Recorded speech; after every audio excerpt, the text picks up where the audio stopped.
Let's carry on, and you're watching SABC News Primetime. We take you to Europe now, where rival sides are throwing their efforts into the final day of campaigning on the eve of Britain's vote on EU membership that will shape the future of Europe. Polls remain tight, and the choice could have far-reaching economic and political consequences for Britain and the whole of Europe. We cross now to our reporter Dan Whitehead, who's in Westminster, London, for more on that story. Dan, thanks very much for joining us. Okay, 13 hours, 18 minutes and 16 seconds before voting begins. And what we know for sure is we don't know for sure who's going to win.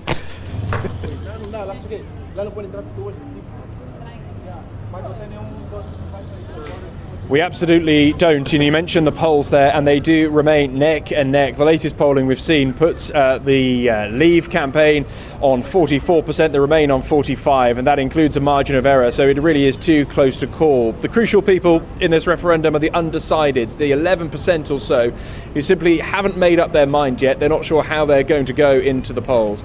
And the campaign teams on both sides have been spending the day right across the UK trying to convince those undecided voters to go with their side. We heard from David Cameron, the British Prime Minister, of course, battling for the UK to stay inside the EU. He's been in Bristol in the west of England, really pushing that message from the Remain side that the UK will be stronger, will be safer, and will be better off if it stays inside Europe. We, of course, have also been hearing from Vote Leave, the former London Mayor Boris Johnson, one of the big figures in that campaign. He believes that the UK on June the 23rd should be celebrating an annual Independence Day. Time to take control, his words, and that's the sentiment as well from Nigel Farage, the head of the UK Independence Party, also campaigning for a Brexit, saying that people really should be heading into the polls tomorrow to vote with their soul and really take back control from Brussels. And that is the sentiment from Vote Leave. The main arguments, of course, still centre on the economy, on immigration and trade. But it will come down, I think, to those decided voters. So last night I was watching the BBC debate, and I think that was the last sort of hurrah in terms of face-to-face. And the one thing that came through very clearly is how emotive this whole debate is. Are the rest of the Britons as emotional as those that we saw on the screens and heard on radio and commenting in print?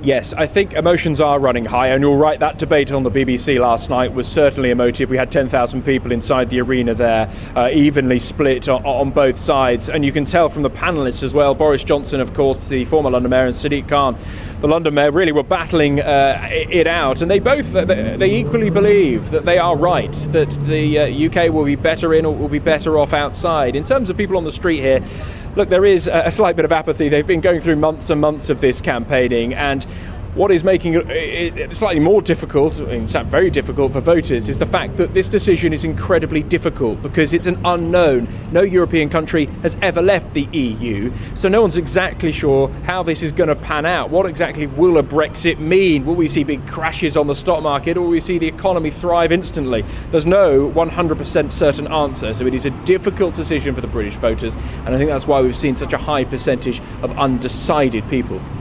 Do we have any idea just how many people are going to show up tomorrow? Is it going to be a high turnout given the importance of the issue?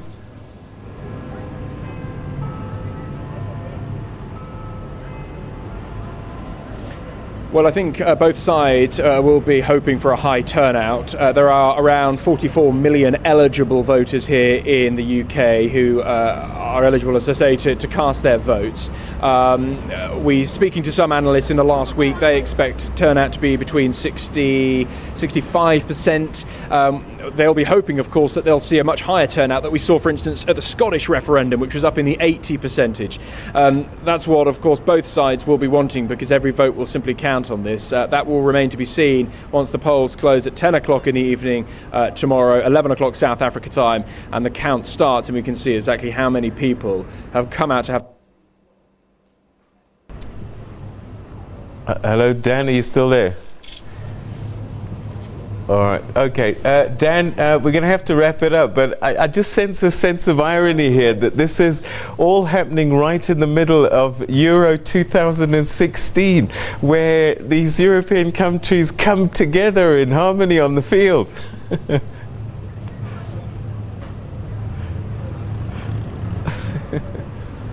I know, well, yeah, absolutely. We saw the violence a couple of weeks ago, which thankfully has subsided now, but absolutely, that argument has been made by Remain campaigners. Look at what's going on here, look at the unity, look at the peaceful celebrations which we're seeing between countries as England and Wales, go on the football pitch against other European countries.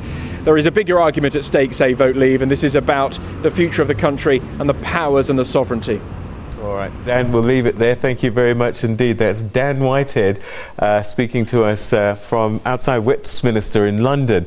And it's 13 hours, 12 minutes and 57 seconds before the polls open. And could Britain actually vote to leave Europe? Surely not.